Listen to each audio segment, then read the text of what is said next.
أعوذ بالله من الشيطان الرجيم بسم الله الرحمن الرحيم إن الذين جاءوا بالإفك عصبة منكم لا تحسبوه شرا لكم بل هو خير لكم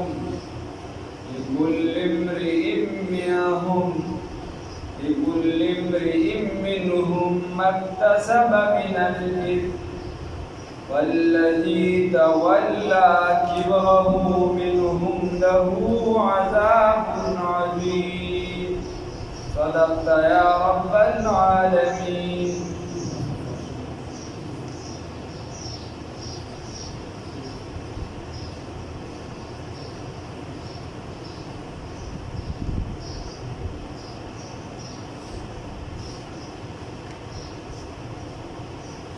دې کې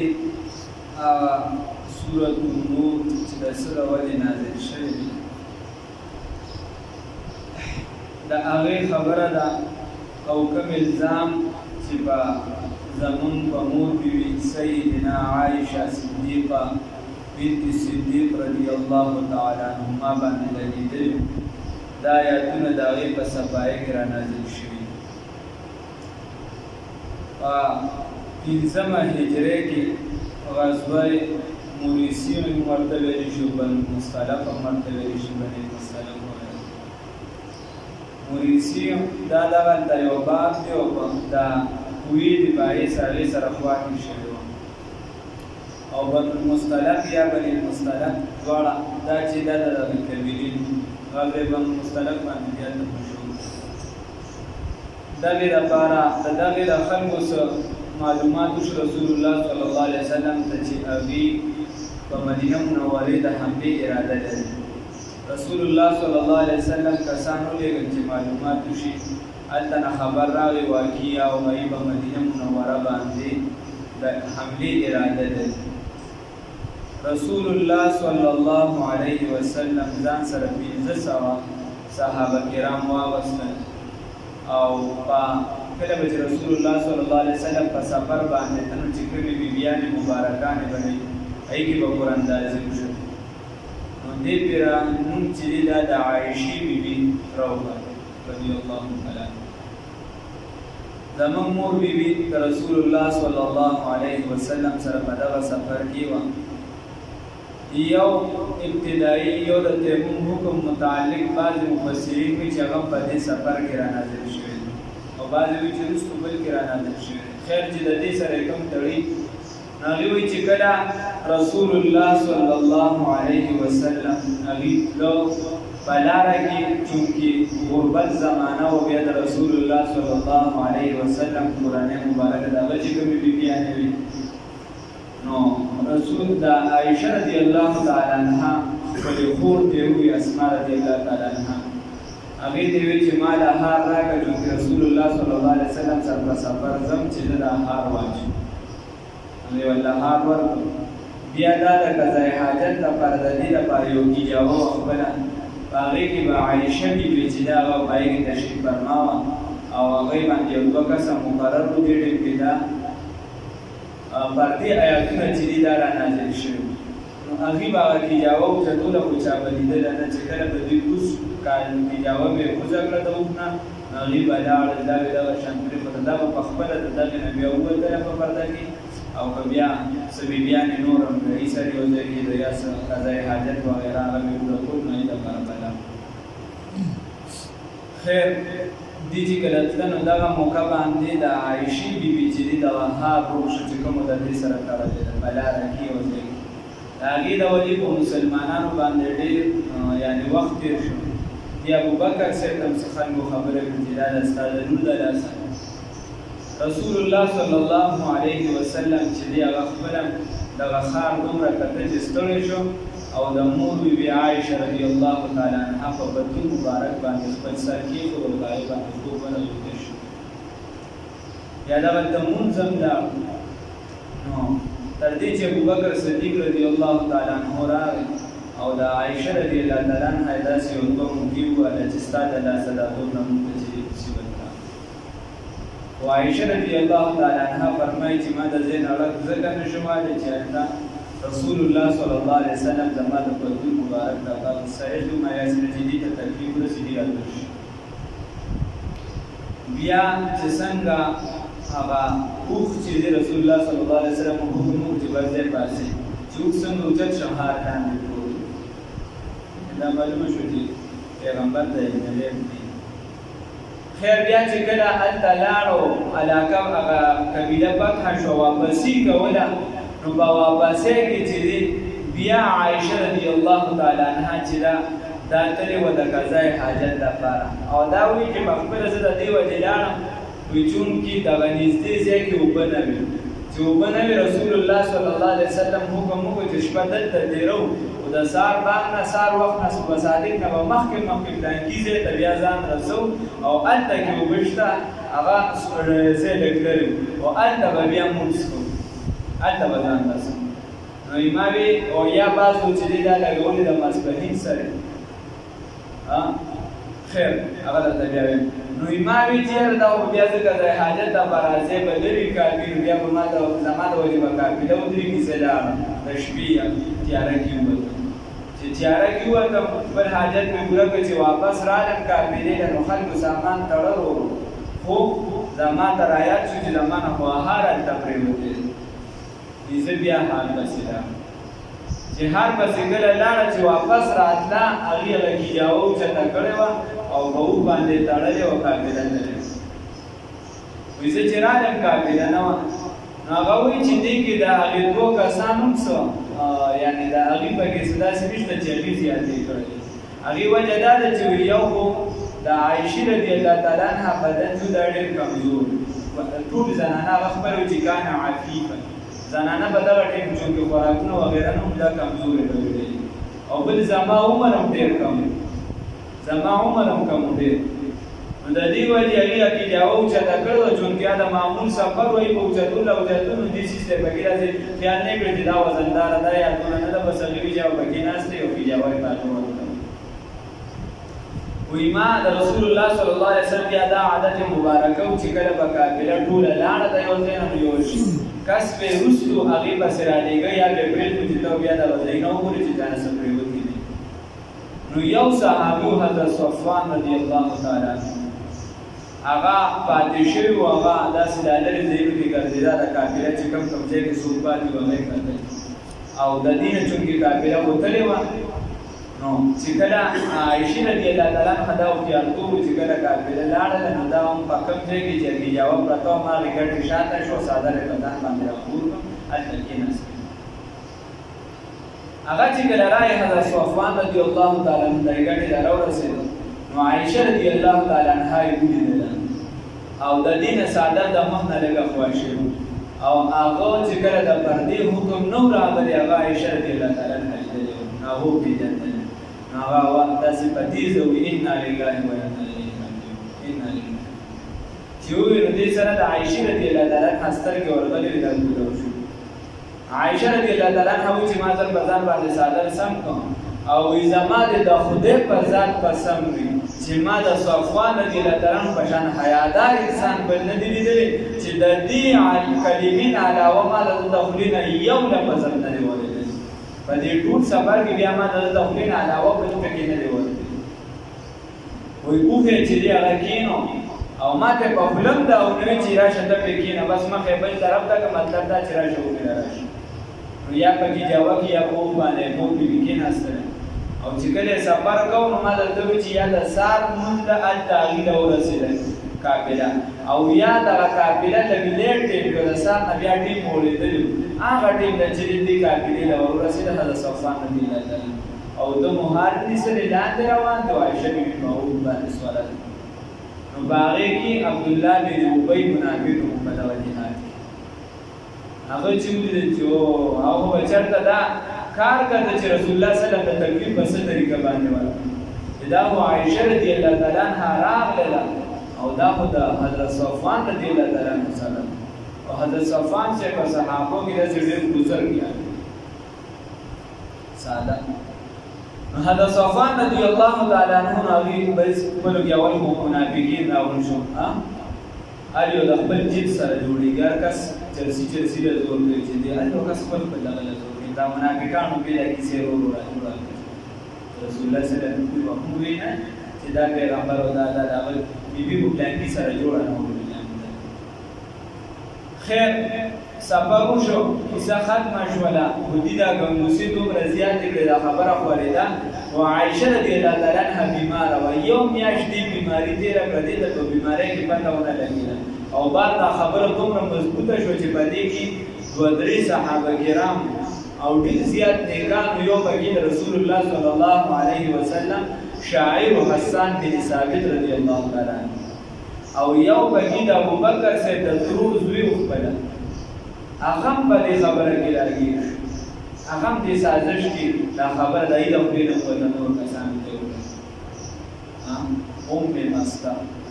نو چې کله دا خبره وکړله نورو کسانو ته او دا خبره او بیا رسول الله صلی الله علیه وسلم ته د خبرې تذکره وشوه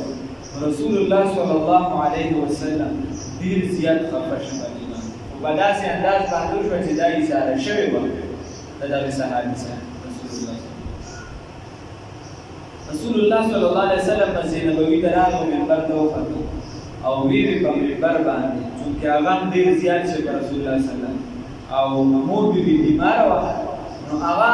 عایشه رضی الله تعالی عنها بیا وروسته فرمایي چې ما ته د دې واقعې یو میاشته پورې څه پته نه وه لګېدلې خو دومره راته پته دونه اندازه مې اخیستې وه چې زما نه په سفر کې څه خطا شوې ده او رسول الله صلی الله علیه وسلم رانه خبرې وي ځکه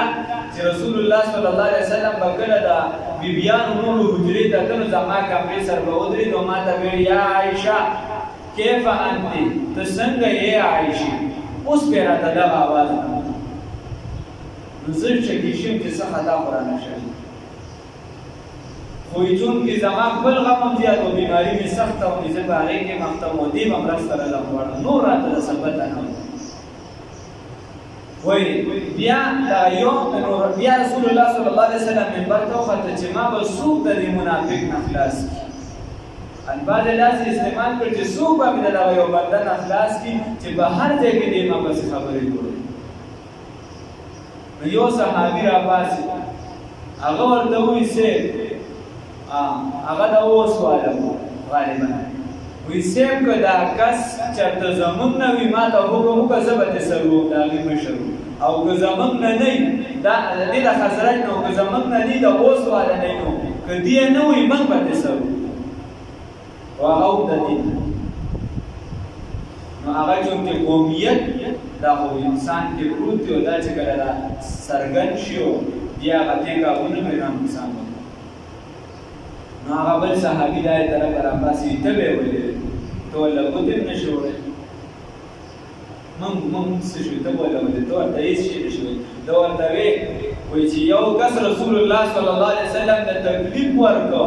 وایي رسول الله صلی الله علیه وسلم حکم وکړو دا ټوله وایي هره ذره ذره به ورله وکړه تاسو یې منئ وکړئ ته ګوره چې زه ورته څه کوم د هغې طرفه د هغه خپل کس راپاسې خپل قبیلې مشر دی ته څه کوې د منافق چې دی ته فرقې د هغه دفاع دی ته رسول الله صلی الله علیه وسلم ته تکلیف ورکړی خو بس رسول الله صلی الله علیه وسلم چې دا خبر نو بس خفه شه خفګان زیات شو کور ته لاړ کس بیا یې صحابه راجمع چې نږدې کوم صحابه علي رضی الله تعالی حضرت ام ایمنه کې هغې ته یې ویل چې دا عایشه رضی الله تعالی عنها باره کې ستا سره هغې ورته ویل صاحب وایي عایشه رضی الله تعالی عنها پاک دامنه ده پاکه ده خو خبره دا ده چې کشره ده ډېره بعضې وخت د هغې نه څه کارونه وشي هغه د هغې کمپلیټمي وي خو نور دا معامله ګورې د هغې نه نه ده شوې د هغې نه به ټیک همدکه هار مار ګوره هغې ته لا بده نشته وایي د هغې نه به همدکه د هار مار بیا به چېرته معامله شوي د دې وجې به وروسته پاتې شوي ورنه عایشه رضی الله تعالی عنها ډېره پاک دامنه ده ماشومه ده کشره ده بعضې خبرې پوه شو خو ولې پاک دامنه ده بلکل بیا به څه معامله داسې شوي بیا حضرت ابوبکر دا بل صحابي راوغوښت رسول الله صلی الله علیه وسلم علي صاحب یې راوغوښت علي رضی الله تعالی عنه ورته دومره ووایي چې چې یا رسول هغه له ببل راته شو خو الفاظ یې داسې استعمال کړو یا رسول الله صلی الله علیه وسلم استاد پر بیانې کړی دي ولې دومره وکړه ولې دومره وکړه ساده پر بیانې کړی او کو چرته ویدا چې تاسو چې داسې وکړه خبره وکړه تاسو داسې وکړه د هغه خادمه د حضرت بریره رضی الله تعالی عنها ساقور کې اوسېږي دا سره په دغه ته تاسو او ورته رسول الله صلی الله علیه وسلم بریره رضی الله تعالی عنها چې هغه ټول سبب ده انس ابا عائشه رضی الله تعالی عنها سره ولای خاتمه هغه نه تاسو هغه ورته وی بریره رضی الله تعالی عنها وی قسم مې د خدای په ذات چې عائشه رضی الله تعالی عنها ډیره پاک دامنه ډیره زیاته پاک دامنه خدا خبره ده پکې ورته وی چې کمی کوتاهی پکې شته وی دا خبره پکې ده چې کشروالي د وجه کله ناکله وړو واغوي نو چې دې راشي هغه وړو اوخري چې دې اوخري خو د دې ورته دومره خیال دی چې دا وړو به مخور وایي یعنی کشره ده دې د نور پاک دامن سیدنا عمر رضی الله تعالی عنہ عمر رضی الله تعالی عنہ ورته وی چې زمات د خدای په ذات قسم چې تم پاک او ستا خاندان هم پاک او ستا دا هیڅ د منافقانو الزام دې څه پکې نشته بالکل پاک دامن عائشه بیا رسول الله صلی الله علیه وسلم چون کې بس بیا دا شان دا خبره پاتې شو رسول الله صلی الله علیه وسلم بیان کوم بیا یوم یا شپس چون کې صحابیات بداسه ودل بار صحرا تشبیه نوم یا ورم په پرده کې وایي چې دا کله راتله نو دا بیبي ور سره و چې دا چا زوی صحابي و هغه باندې انسان کې شامل شو هغه ام مستح رضی الله تعالی عنها هغه وایي داسې جنده کې وو د خلکو داسې زمونږ رواجي نه یو بل ټانکي چلولا یا پلاره خیر او ټانکي خیر هغې به خدای پاک د مستح چې دا حلال کړي نو د عایشې رضی الله تعالی عنها ورته ویل ولې مستح ته ډېرې بیا خو په غزوې بدر کې او ته اهل بدر والا تخیرې کې هغه ورته وایي دا ته څه پته ده ای عایشې رضی الله تعالی ای عایشې دا ته څه پته ده ته خو ډېره ساده یې ماشومه یې کشره هغه الفاظ ورته ته خو کشره یې تا ته څه پته ده چې مستح تا پسې څه جوړ کړي ما پسې څه ویلي هغې وویل تا ته پته نشته اوس هم پورې نه ستا خو دومره وخت وشو تا پسې دا خبره تېرېږي او په هغه سازش کې زما زوی هم شامل شي هغه نه هم دا خبره وکړه زه پوه شوم چې رسول الله صلی الله علیه وسلم چې زما نه خبره خدا نه زه کور ته رالم واپس او ما رسول الله صلی الله علیه وسلم ته عرض وکړو که ستاسو اجازت وي زه به قضای حاجت لپاره تلم بس هغه ځای نه هغه مې دومره زوروه شو چې واپس ما دې که ستاسو خوښه وي نو زه به کور ته لاړ شم پلار ته ما ته وایي چې لاړ شم وایي نوره پیرې به ما ته وایي چې ډېرې شپې مه تېروه زر راشه او په دغه پیرې ما ته څه ونې ما ته چې لاړ شم وایي چې کله زه کور ته راغلم نو مور ته مې وایي چې دا ته دې خبرې پته شته وي ما ته وایي چې وایي بیا مې ورته وایي چې پلار ته مې پته شته وایي چې هغه ته هم شته نو ما ورته وایي دا خبرې راته وکړه نو ما ته وایي تسلي راله راکوله تسلي چې دا د چا ډېرې بلې داسې خبرې ورپسې کېږي خیر چونکې زه بیمار وم وایي زه مکمل ځان له شم بیا څه ورځې تېرې شوې پلار هم راته رانږدې شو مور هم راته رانږدې شوې ابوبکر صاحب بیبي مبارکې ته وایي چې ته د ده نه تپوس وکړه خیر دی که داسې څه وي کشره ده نو توبه دې وباسي سبا دې وایي رسول الله صلی الله علیه وسلم ته دوی چې زما نه داسې خطا شوې وایي سازش دی نه داسې چونکې دا خبرې مور چیړي نو اوس مور به ما ته دا خبره راچي او رسول الله صلی الله علیه وسلم راغی بیا هغه راغی او په دې دومره وخت کې چې زه بیماره شوم بیا د سفر نه واپس راغلم رسول الله صلی الله علیه وسلم ما له خواله نه وراغلی وایي خواله راغی او کېناسته نږدې وایي ما ته وایي چې ای عایشه رضی الله تعالی عنها که چېرته داسې څه وي نو ته ووایه توبه وباسه الله ربالعزت که داسې خبره وي ما ورته چې تاسو هم دا وایه وایي ما ابوبکر صاحب پلار والد صاحب ته وکتل چې ته ورته جواب ورکړه هغه په سر یې راته اشاره وکړه چې زه به رسول الله صلی الله علیه وسلم ته څه جواب ورکړم وایي بیا مې مور ته وکتل مور راته چې زه به څه جواب ورکړم هغې هم راته په سر اشاره وایي ما ورته وایي که زه درته اوس دروغ ووایم چې دا کار زما نه شوی دی نو تاسو یې ټول منئ اگر چې ما کړی نه خو که زه درته ووایم چې ما دا نه دی کړی نو بیا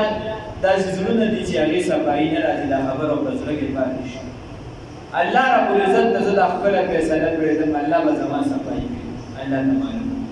وایي زه لاړم او یو ګوټ کې په مانځه باندې ودرېدم او هغه را باندې ډېر زیات په دې سجده کې مې ژړل بس په هغې کې ژړل او دې خوا مې په ګوټ باندې به رسول الله صلی الله علیه وسلم داسې کړل وایي په دا حالت کې به رسول الله صلی الله علیه وسلم د وحي کیفیت راغی زه مطمئن و ابوبکر صاحب ته مې خیال و چې هغه به کله ما ته کتو خولې پرې راتلې او کله به چې رسول الله صلی الله علیه وسلم ته کتو مور به مې کله ما ته کتو کله به رسول الله صلی الله علیه وسلم ته وایي چې وحي کله ختمه شوه رسول الله صلی الله علیه وسلم هغه خولې لرې کړې او ویې چې تلاوت مې ډېر زیات کړو بیا یې ویې چې زیرې دې در باندې هغه مور او پلار ته به ویل چې عایشه رضی الله تعالی عنها پاکه ده او خدای په قرآن کې د هغې په پاکۍ باندې آیاتونه رانازل وایي زه په سجده پرته او دغې حالت کې مور راغله او ما له خوشخبري راکړه چې کله لمونځ ختم کړم نو مور راته وایي چې لاړ شه او رسول الله صلی الله علیه وسلم نه معافي وغواړه شه چونکیا د دغه ټیک د ښځې او د خاوند تعلق او د رسول الله صلی الله علیه وسلم او د بیبي عایشې ډېره زیاته مینه وایي ما ورته وی چې ولې دې معافي وغواړم د هغه رب شکر ولې نه ادا کوم چې کوم رب زما صفایي وکړي خیر بیا دا آیاتونه چې دی دا اوس چې موږ کوم وایو دا د عایشې رضی الله تعالی عنها په صفایي باندې رانازل شو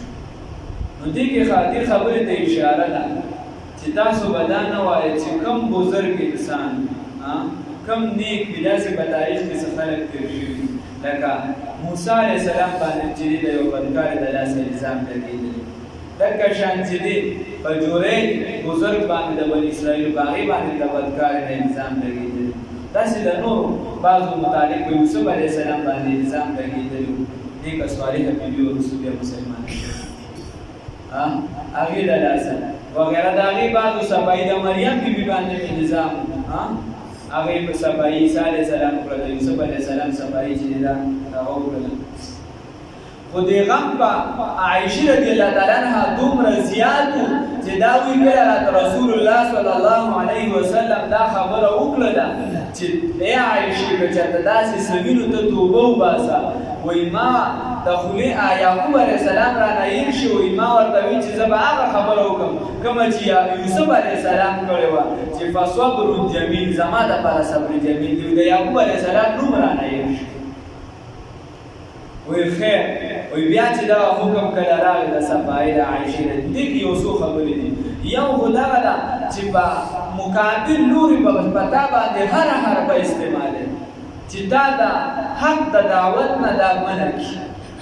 حتی چې اخري به ستا الزام ستا د کوره پورې د لوره پورې د ښځې پورې راځي په هغې باندې الزام لري د دې نه خو چې ته وایي تبلیغ په څه طریقه منع کړي او دا هغه وخت نه دا اوس په دې ډول کې په خدای یقین وکړه داسې لوی لوی علمای کرام دي خاص کر په هغې کې یو دوه درې په طور خاص دي په هغې باندې هم دکه د زنانو الزامات دي او ښې مشهور کړي دي تر میډیا تر حده پورې چې هغې بیا نګاري په هغه مې خلاصه کوي چې هغه کسان یې پېښ کړي دي چې دا کسان دي دا د کوم دا خبره ده دې پر خبره دا خبره بله پکې دا خبره د اشاره ده چې ابن غیب پیغمبر ته نه ابن غیب کولي که چېرته وي نو ګوره دا به ویل د مخکې نه بله خبره پکې دا ده چې پیغمبر د ځان نه خبره نه کوي ورنه د عایشې رضی الله تعالی عنها متعلق به فیصله کړې وي که نه وما ينطق عن الهوى إن هو إلا وحي يوحى چې تر څو وحي نه ورغلی رسول الله صلی الله علیه وسلم فیصله نه وکړه د ځان نه خبره پرې وکړه او نور هم پکې څه اشارات دي چې مسلمانانو له پکار دي چې په هره معامله کې تمکین کوي د چا په الزاماتو کې نه شاملي الله دې توبې راکړي دغه عایشه رضی الله تعالی عنها باندې چې بیا چا الزامات لګولي یو چې دی سر خو دغه عبدالله بن ابی منافق بیا دا خبره داسې شوه چې د ساده صحابه پکې رادنه شوي نو دې ته هم اتیا دورې میلاو شو او هغه ته په مضبوط ډول سره هغه ته میلاو شو د اتیا دورې خو هغه دپاره د آخرت عذاب هم د دې دپاره د آخرت عذاب بیا عایشې رضی الله تعالی عنها به وي وی ما ته الله رب العزت په نورو بیبیانو باندې په 9 سیزونو سره فضیلت راکړی. وی یو زما حکم چې دی دا نکاح دا د اسمان نه راغلی. الله رب العزت ویلي چې او دې سره نکاح وکړم او چې کله زما نکاح کېده نو جبرائیل امین زما په شکل راغلی. دا باقي او بله خبره عایشه رضی الله تعالی عنها به وي چې ځکه د رسول الله صلی الله علیه وسلم په نکاح اغوستم نو زه باکره وم، ما مخکې د چا سره نکاح وغیره نه وه شوې او هر چې نور صحابیات وي نو دا یې شوي. او حيث توفى رسول الله صلی الله علیه وسلم كان رأسه في حجره. وی کله چې رسول الله صلی الله علیه وسلم وفات کېده نو د هغې سر مبارک دا زما په غېږ دا ماته فضیلت حاصل. او قبره فی بیتی، وی د رسول الله صلی الله علیه وسلم قبر مبارک دا زما په حجره کې دی، زما په کمره کې دی. دا فضیلت بلې صحابي ته نه دی حاصل. او کله به چې وحی راتله رسول الله صلی الله علیه وسلم نو دا د رسول الله صلی الله علیه وسلم وحی دا طریقه وه چې کله به وحی راتله او بیبیانې به ورسره څوک وي نو هغې ته به یې د کمرې نه بار وځي، بیا جبرائیل امین نه راځي کمرې نه. خو د خدیجه رضی الله تعالی عنها دا فضیلت چې هغه په کمره کې وه نو جبرائیل امین به راته. او د عایشې رضی الله تعالی عنها دا فضیلت وه چې په یو کمبل کې به د رسول الله صلی الله علیه وسلم سره وه، بیا به جبرائیل امین راته وودي به وړي. دا زما فضیلت چې په یو کمبل کې مې سره ودي. او دغه شان وی دا زما فضیلت دی. عایشه رضی الله تعالی عنها فرمایي چې زه د خلیفه اول لور یم او د رسول الله صلی الله علیه وسلم خاص ملګری یم. او دغه شان زما صفایي شوې ده په قرآن پاک په آیاتونو سره. او زه پاکه یم او پیدا شوې پاکه یم. دا زما فضیلت دی. او دا زما فضیلت کې وروستو آیاتونو کې راشي چې هغې نه پته لګي چې الله رب العزت زما جنتي توب دا په قرآن سره ښودلی دی چې دا جنتي ده، دا په قرآن سره ثابت دي. او د هغه بل صحابي جنتي توب په قرآن سره ثابت دي. نو دا الزامات دي. بیا نور هم وروستو د خلکو نه خطاګانې شوي لکه ابوالعلا مولودي صاحب لیکلي دي، ترتیب الامور دي لیکلي دي پکې چې عایشه رضی الله تعالی عنها وایي تقریماتو کې اصل کې شته دي چې عایشه رضی الله تعالی عنها زبان دراز او نعوذ بالله من ذلک دا خطاګانې شوي. دا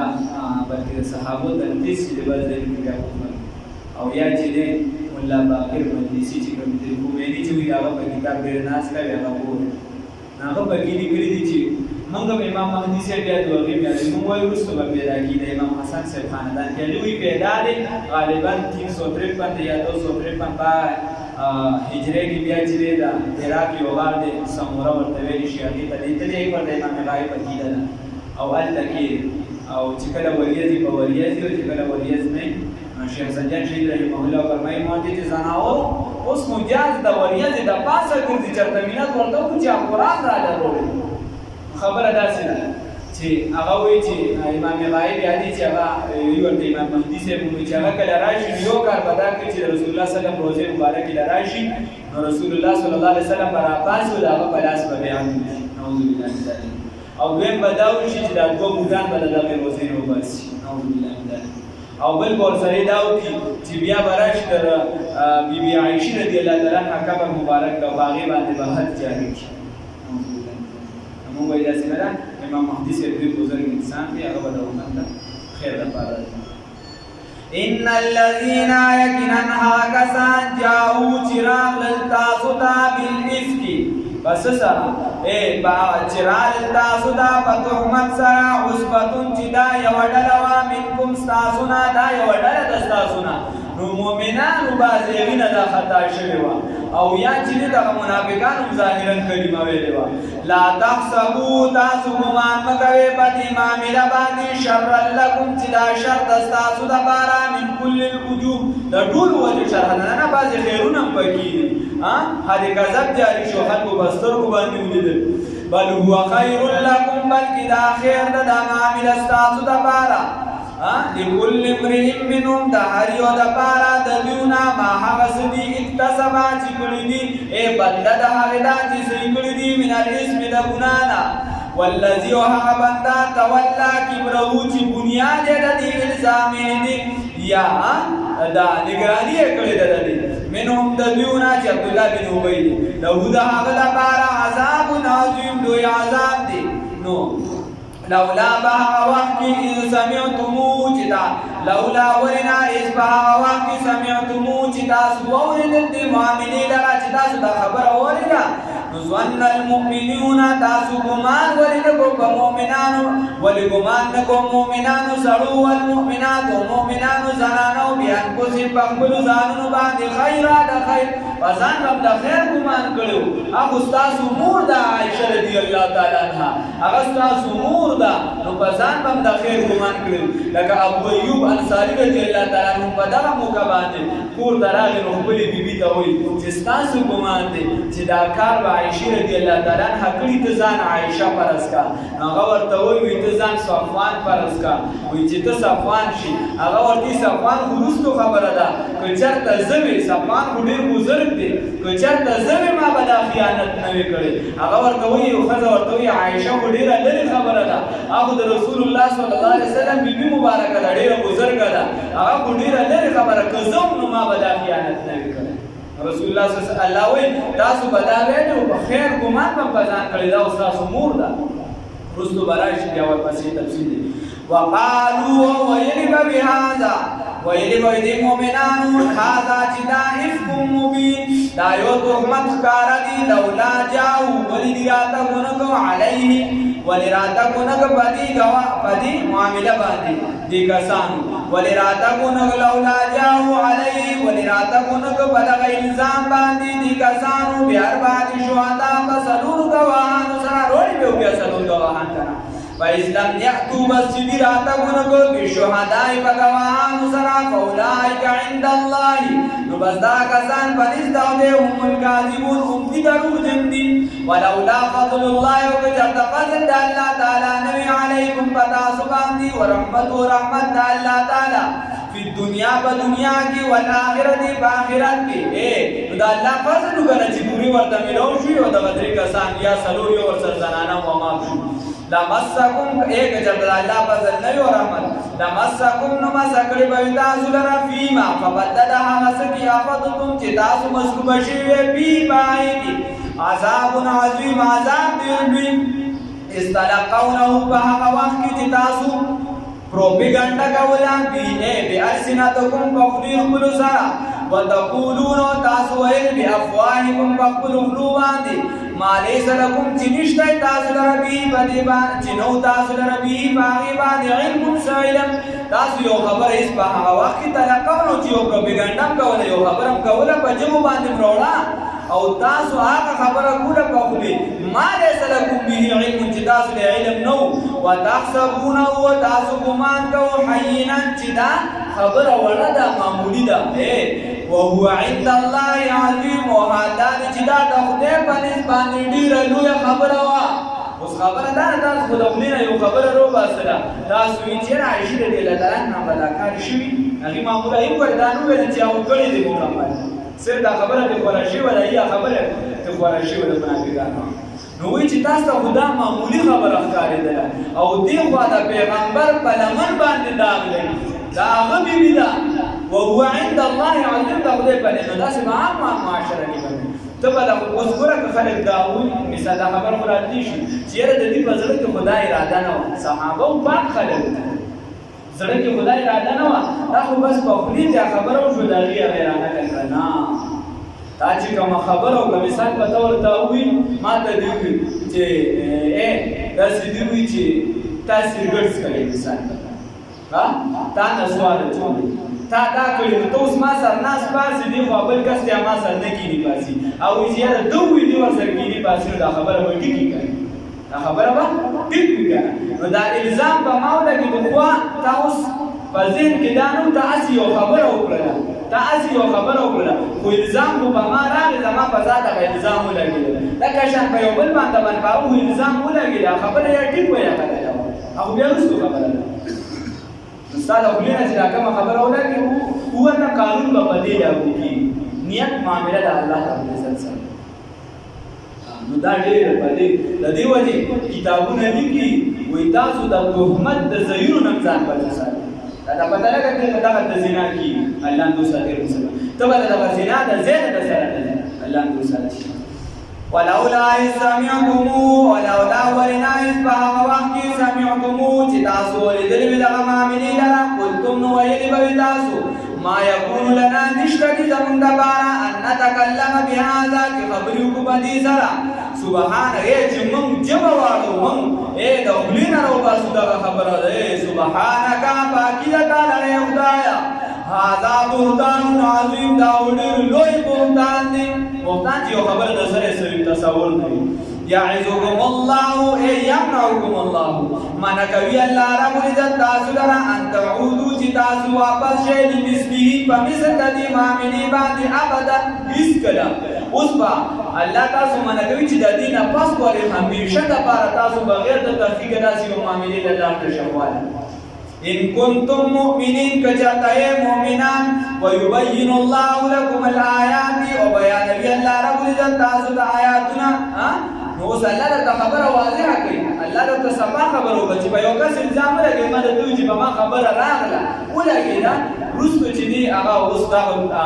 بیبي وه د رسول الله صلی الله علیه وسلم مبارکه وه وروستو یې سفاري راغله او عام باندې د نن زمانې ته په چا الزام ولګو څوک به ثابت دی او بیا چې دا کار جدا کیسې شو دا زموږ خبرې شي هر کس ورپسې نوې لګې لګوي څوک به ثابت دی چې الزام ولګېده